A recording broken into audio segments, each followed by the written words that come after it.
मित्रों, 20वीं शताब्दी में जहां विज्ञान चिड़िया नहीं बना सका, पर वायुयान बनाकर चिड़िया से आगे निकल गया।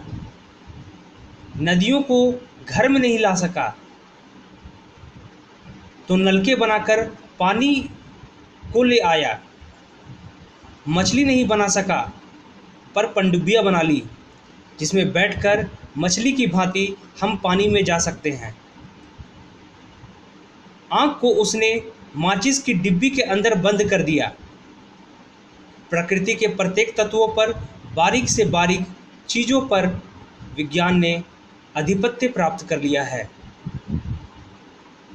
वैज्ञानिकों ने आविष्कार करके कार को बनाया, उसके अंदर इंजन लगाया, उसे तीव्र गति से चलने का इंजन लगाया, पर वह सड़क से उतर ना जाए उसे रोकने के लिए उसके अंदर ब्रेक लगा दिया।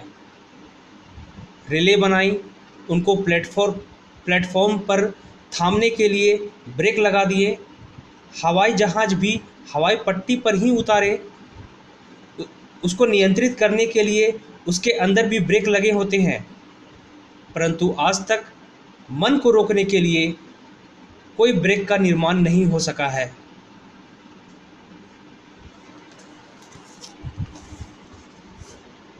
विदेशों में जहाँ पर विज्ञान की इतनी चकाचौंध है, वहाँ मानव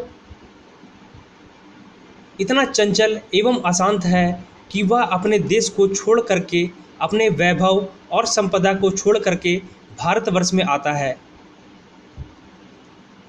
एक फ़कीर की भांति भारत की गलियों में घूमता हुआ लोगों से पूछता है कि मुझे कुछ ऐसा साधन बताओ जिससे मैं मन की शांति को प्राप्त कर सकूं।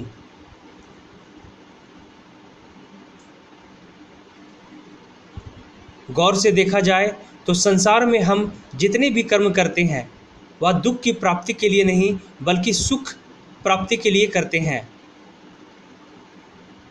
विज्ञान ने भी जो प्रगति की, वह मानव को सुखी बनाने के लिए की, परंतु फिर भी मानव सुखी नहीं है, क्योंकि संसार के जितने भी कर्म हैं उनमें उतार चढ़ाव होता है। जैसे सड़क में गड्ढे भी होते हैं और ऊंचे टीले भी होते हैं, उसी प्रकार मनुष्य के जीवन में भी सुख दुख आते रहते हैं।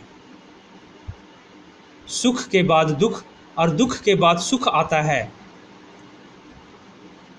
जिस प्रकार से लहर होती है समुद्र में, वह हमेशा ऊपर नीचे होती रहती है, परंतु एक ऐसा भी स्थल होता है जो समुद्र की गहराई में होता है, जहाँ पर कोई ज्वार भाटा नहीं होता, लहरों का बनना और बिगड़ना नहीं होता। वहाँ तो केवल शांति ही शांति होती है। उस शांति की अवस्था को हमारे ऋषि मुनियों ने आनंद बताया। वे कहते हैं कि एक ऐसा तत्व है जिसमें मन को लगाने से यह जो मन के तूफान खड़े हो रहे हैं, यह सब शांत हो जाएंगे।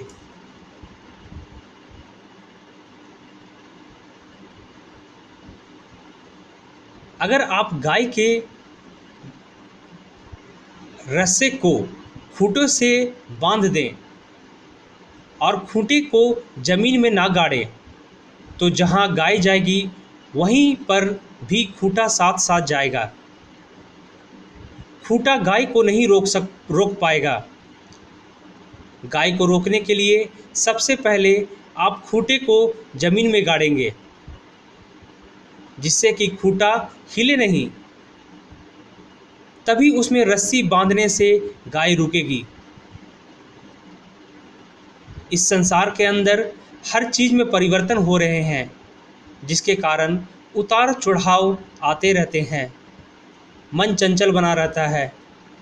जब तक हम संसार के अंदर स्थिर तत्व को नहीं जानेंगे और मन को एकाग्र नहीं करेंगे, तब तक यह मन डमाडोल होता रहेगा, जिसके कारण हमारे जीवन में अशांति बनी रहेगी। मन स्थिर होने पर भी आनंद मिलेगा, अर्थात जब मन स्थिर होगा तभी आनंद की अनुभूति मिलेगी। और अगर मन चंचल होगा तो आनंद नहीं मिलेगा।